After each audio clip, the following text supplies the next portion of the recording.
do? I'm looking for somebody. Have any of you seen a guy with spiky hair?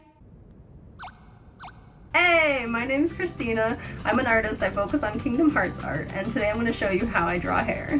Alright, so first things first, whenever you're drawing a character from a specific thing, I recommend using a reference, especially for Kingdom Hearts characters, because their faces, a lot of them look almost exactly the same. You can get away with drawing the same face. But for each Kingdom Hearts character, their hair is the character. If you don't get the hair right, you didn't get the character right.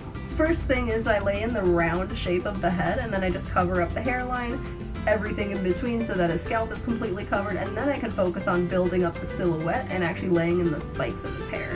When you lay in the spikes, I recommend using a tapered brush. What that means is one that's thinner at the beginning and at the end of its stroke. I'll show you two examples of what I mean. I have two different brushes like that came with Clip Studio Paint. Any other drawing program should have a brush like this. If not, you can download them for free, but that makes drawing hair a lot easier. Sora has these 3 pieces of his bangs, so I draw those, and then I lay in just a couple more pieces surrounding his ears, and then I can focus on the back of his hair where a lot of the character actually is. So again, I'm just going to bounce back and forth between my reference to just kind of make sure I'm getting those spikes correct. Depending on which version of Sora you're drawing, these spikes will be different. Kingdom Hearts 1 Sora, Kingdom Hearts 2 Sora, Kingdom Hearts 3 Sora, it depends. I'm referencing Kingdom Hearts 3 for my drawing, so I'm going with that silhouette. For this silhouette, specifically, he has these like triangles on the sides of his head that kind of angle upwards, so that's what I draw here.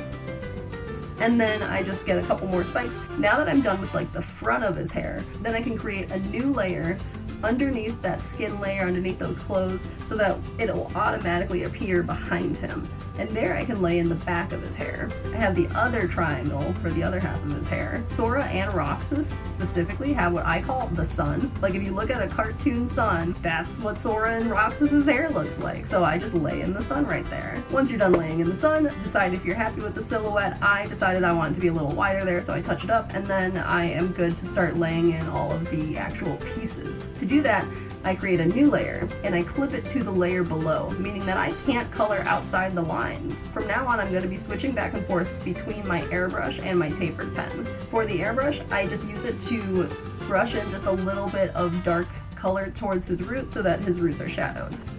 Then I create another new layer, clip it to your silhouette. Then I take my tapered pen, and I start drawing actual spikes.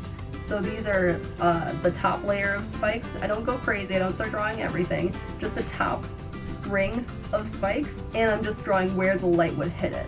So that spike is a good example. You can see the bottom half is in shadow and the top half is that light color. Then I can lock that layer, again, meaning I can't color outside the lines.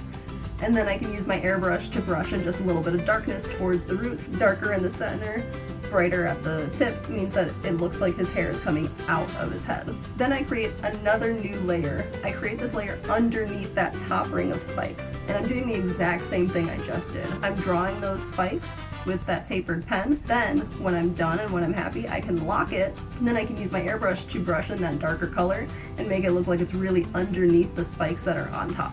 Here I am creating another layer using that tapered pen, locking it, brushing in that darker color.